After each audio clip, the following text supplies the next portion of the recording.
Part 3 Love continued in sadness, a warm support. Thanks to Jungwon's warm heart and a large sum of 10 million won, Chaeyeon's mother-in-law Heesan was able to quickly undergo surgery. Heeyeon, following her mother-in-law's instructions, did not inform Junyoung of this fact. She only explained that her mother-in-law's health was temporarily not good, and Junyoung pampered her without any suspicion. The surgery was fortunately successful. Heeyeon once again felt deep gratitude for the dedicated efforts of the medical staff and the great help from Jungja. She held her mother's hand in the hospital bed, smiling weakly, her eyes reddening. "Mother, you must get well again," Heeyeon silently prayed. After the surgery, Heesan began difficult cancer treatment. Heeyeon rushed to her mother's hospital room in the outskirts of the Blue City after work or on weekends to watch over her. Seeing her mother's pale face and suffering appearance, Heeyeon felt like her heart was being torn apart. Heesan, despite her weakened body, always worried about Heeyeon first. Heeyeon, are you pushing yourself too hard? It must not be easy to come here every day while working. I'm okay, rest at home. "No, Mother, I feel at ease when I'm by your side. As long as you get better, I'm okay." Heeyeon showed a smile to her mother, but inside, she was always overwhelmed with anxiety. Jungwon quietly watched Chaeyeon's struggles.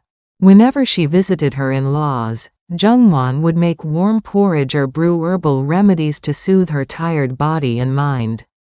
Heeyeon thought that without Jungwon's care, she would have found it difficult to endure this tough time. She was already relying on Jungwon more than her own mother-in-law. But sometimes, the flame of life was extinguished too cruelly. Heesan held on for about a year after the surgery, but cancer cells had already taken over her entire body. One day in late spring, Heeyeon received a phone call from the hospital that her mother was in critical condition. She rushed to the hospital desperately, but her mother had already taken her last breath. Heeyeon held her mother's cold hand and wept. Her world seemed to crumble. The guilt of not being able to care for her mother's last moments, along with deep sorrow, weighed heavily on her. The funeral home was a small one located on the outskirts of the Blue City. Heeyeon, dressed in mourning attire, sat at the wake to greet the mourners. Beside her, her younger sister Sumin sat dazed. Sumin was locked in greater sadness than her sister because her mother's death was her first farewell. Despite her grief, Heeyeon felt even more pain due to the responsibility of taking care of her sister. On the second day of the funeral, Jungwon and Junyoung traveled a long way from Solneum village to the Blue City. Junyoung sincerely comforted Heeyeon upon hearing the news of her mother's passing, wrapping his arms around her shoulders. Seeing Jungwon enter the wake, Heeyeon shed tears again, unexpectedly moved. She had not yet told Junyoung that Jungwon had helped with her mother-in-law's surgery expenses. However, upon entering the wake, Jungwon seemed deeply saddened, as if bidding farewell to her own mother-in-law. She stood silently in front of the memorial photo for a long time, then warmly comforted Heeyeon by holding her hand. "Chaeyeon, how difficult it must be, how much your heart must ache." Jungwon stayed at the funeral home for 3 days after that. She never left the side of Chaeyeon and Sumin, sometimes silently handing them warm tea.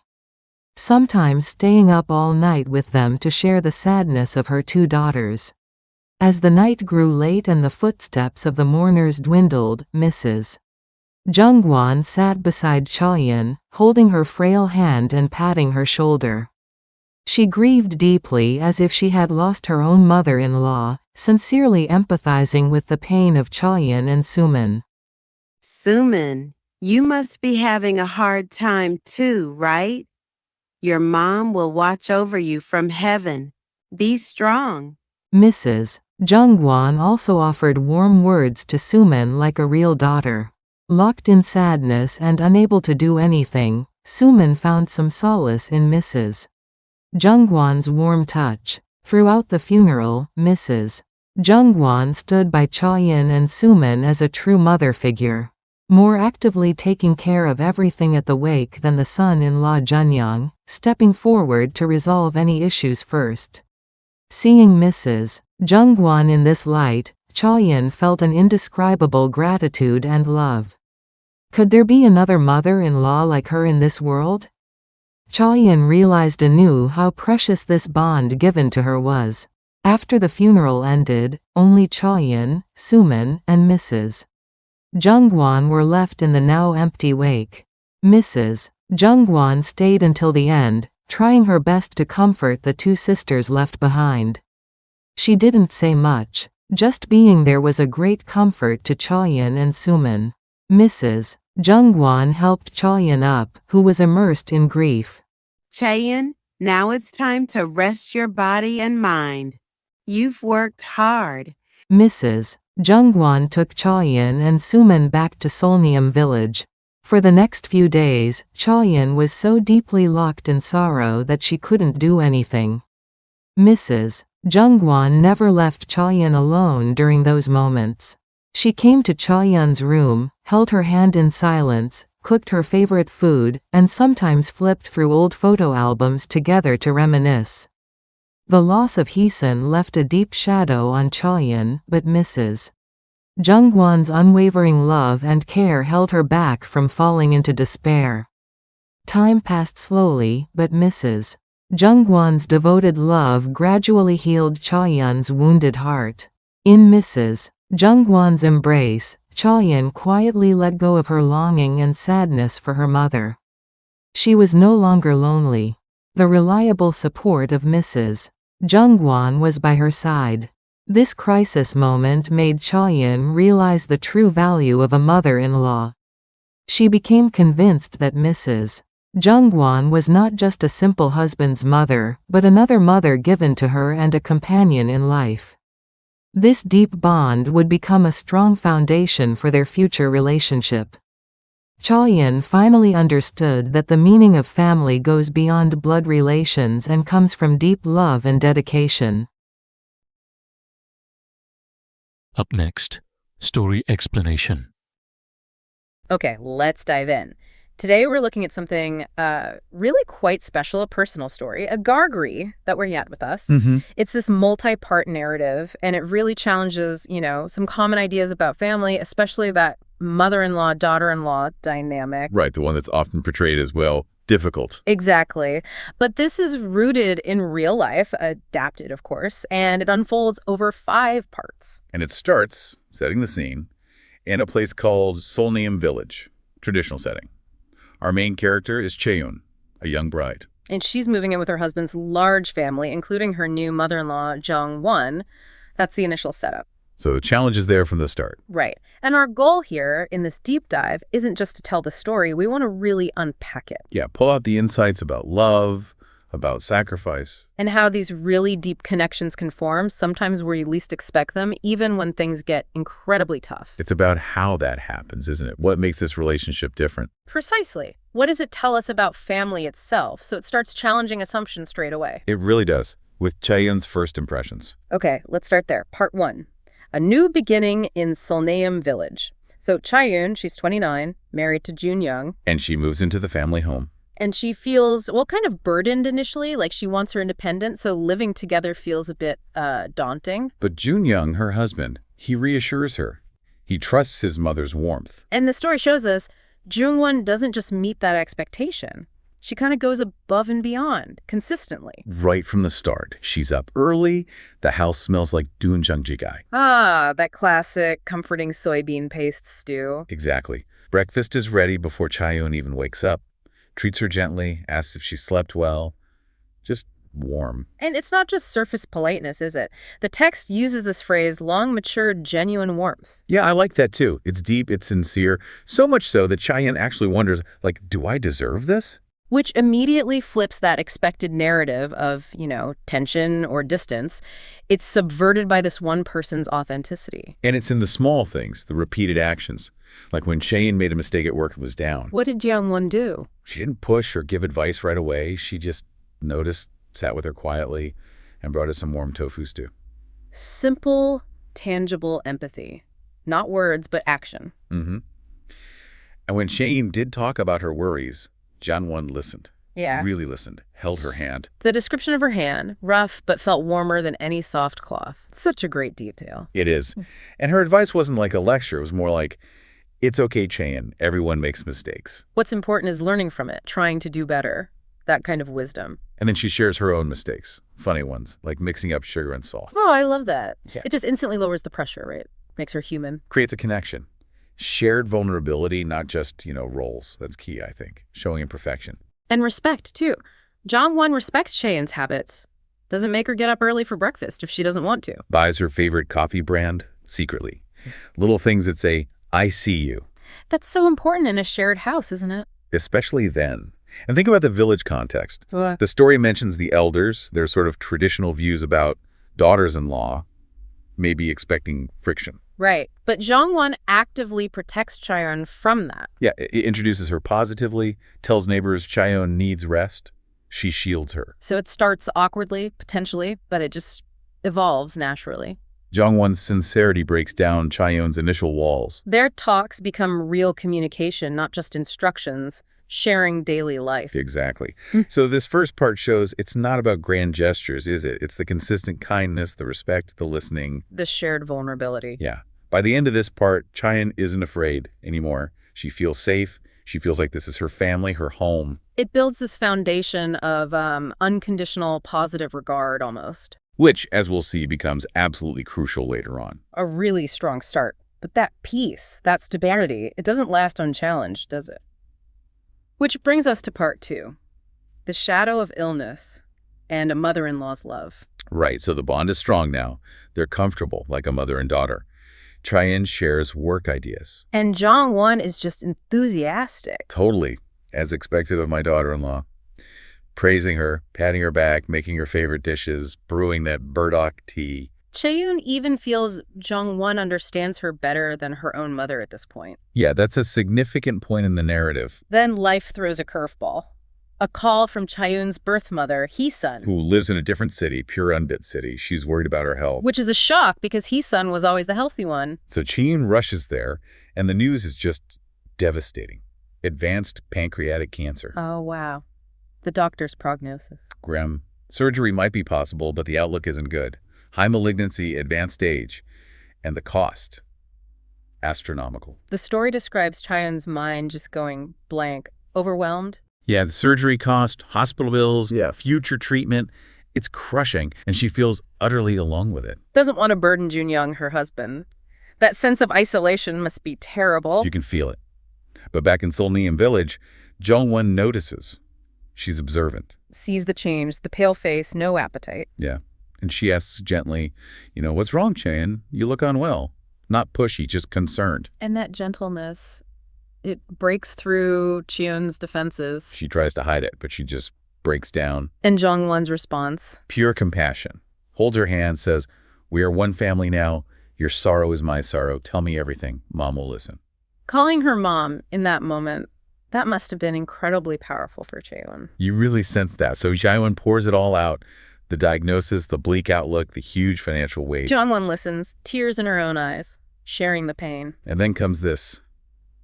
Well, it's really the turning point of the whole story. What happens? After a moment of silence, Jong-won gets up, retrieves an old, worn passbook. A passbook, like a bank book. Exactly. And inside is 20 million won. 20 million won, that's a lot of money, especially as savings. A significant sum.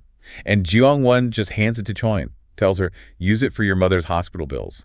Now. Wow, just like that. Just like that. Says, this is my emergency fund. You don't even need to tell Jun-young yet. Saving your mother is the priority. What's her reasoning? Simple. Profound.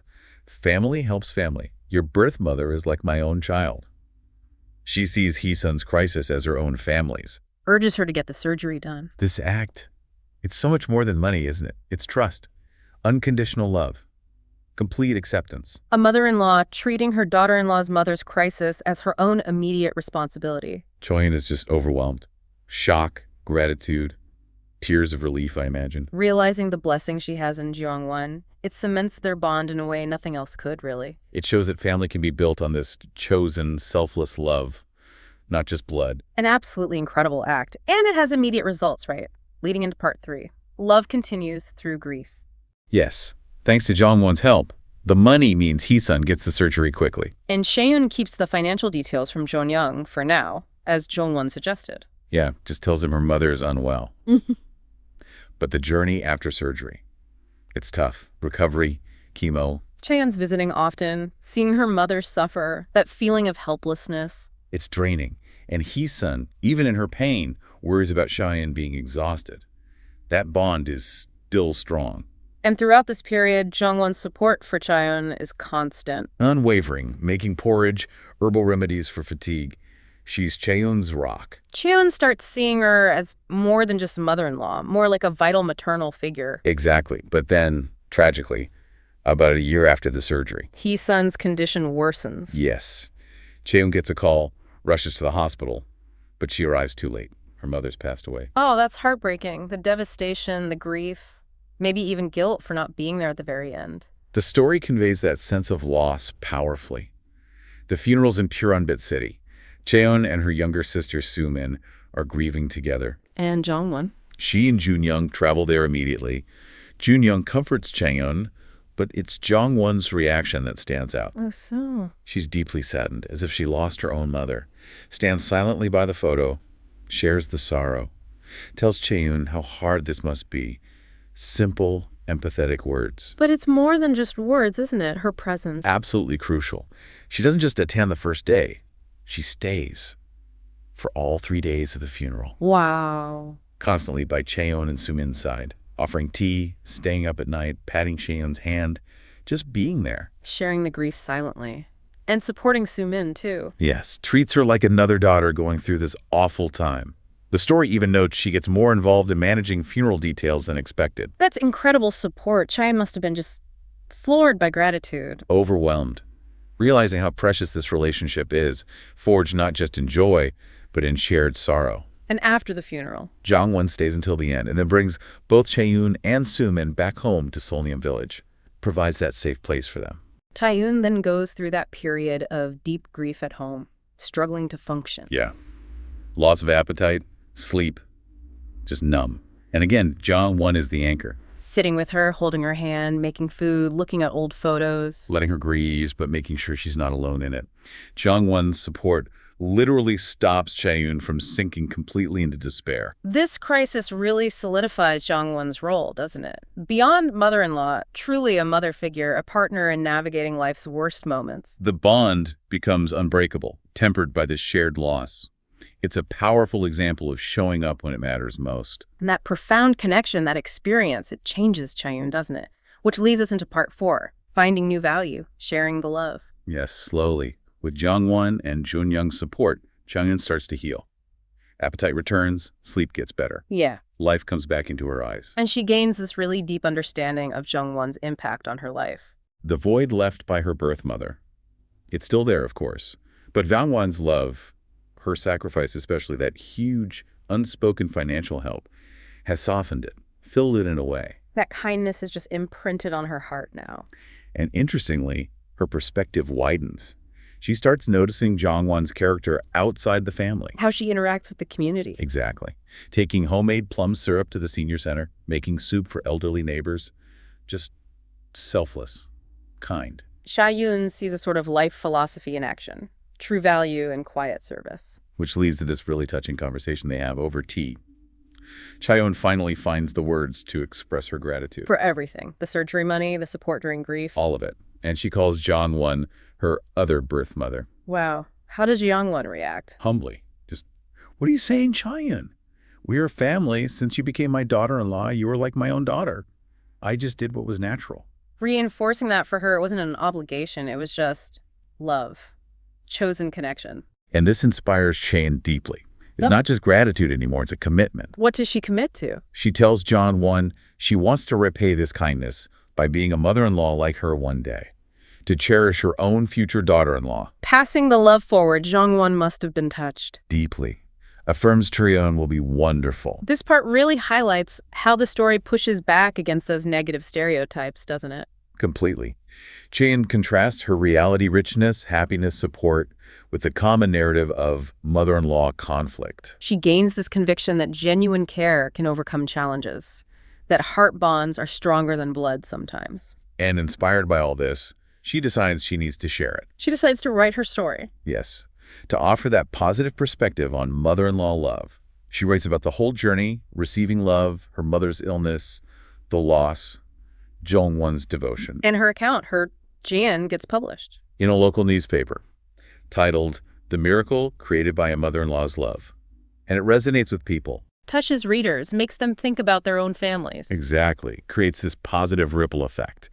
Encourages reevaluation. So part 4 shows Chaeyoung transformed. Healed, yes, but also with a new purpose.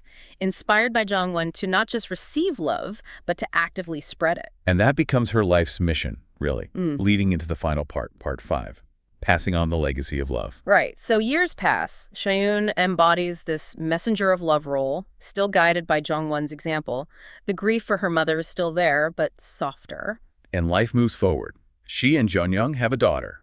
Jong-won is overjoyed, a doting grandmother. Holding her own baby, Chaeyoung feels that earlier promise solidify, doesn't she? To give her child and eventually her child's spouse that same selfless love. And becoming a mother herself deepens her appreciation for what Jong-won did. Understanding the sacrifices, the devotion of motherhood firsthand. It magnifies her reverence for Jong-won's love, what it truly meant, what it cost. As Jong-won gets older, Chaeyoung sees her own future role more clearly. Yeah, she sees Jong-won aging, time showing on her face, but the kindness in her eyes is constant. Chaeyoung knows she wants to emulate that. They even start volunteering together. Helping neighbors, sharing that joy of giving back to the community. And then there's this significant moment of transition.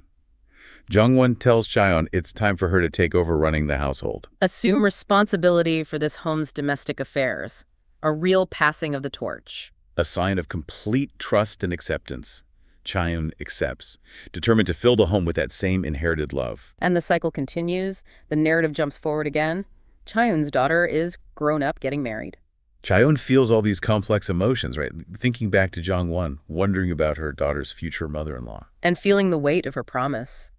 Can she really be as loving as Jong-won was? It reinforces her resolve. And on her daughter's wedding day, walking her down the aisle, it all comes together. She reflects on Jong-won's love, its power, and she whispers advice to her daughter. Advice born from her own life.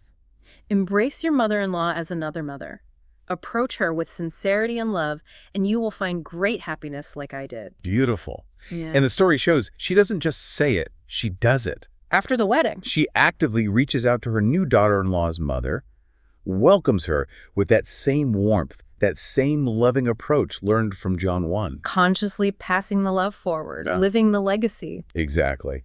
So Chaeyoung's life becomes this living proof, doesn't it, that positive mother-in-law love is possible, that it can break stereotypes. Jong-won's love planted a root. And Chaeyoung's life grew from it, like a tree now offering shade to others. The love continues across generations in that Solnaeum village home. It's such a complete arc, taking this often difficult relationship and showing how it can become the source of incredible strength and inspiration. Truly remarkable. So wrapping this up, the core message from the Stas Agree, it really hammers home that deep family bonds, even those not based on blood, can be forged through, well, unconditional love, empathy, sacrifice. It shows the power of choosing kindness, choosing understanding, especially in relationships that society sometimes primes us to see as challenging. We saw that journey, didn't we? From those initial quiet acts of warmth. Through the huge crisis, Jong-won's incredible sacrifice, the shared grief. To Chaeyoung consciously deciding to embody and pass on that legacy, it's a powerful counter-narrative. It really is. And it leaves you thinking, doesn't it?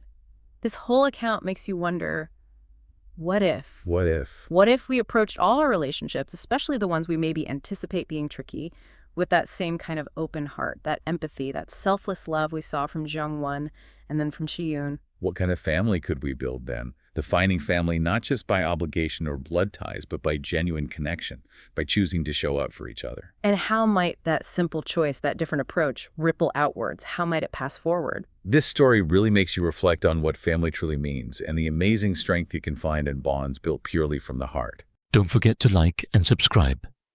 Your support helps us create even better content.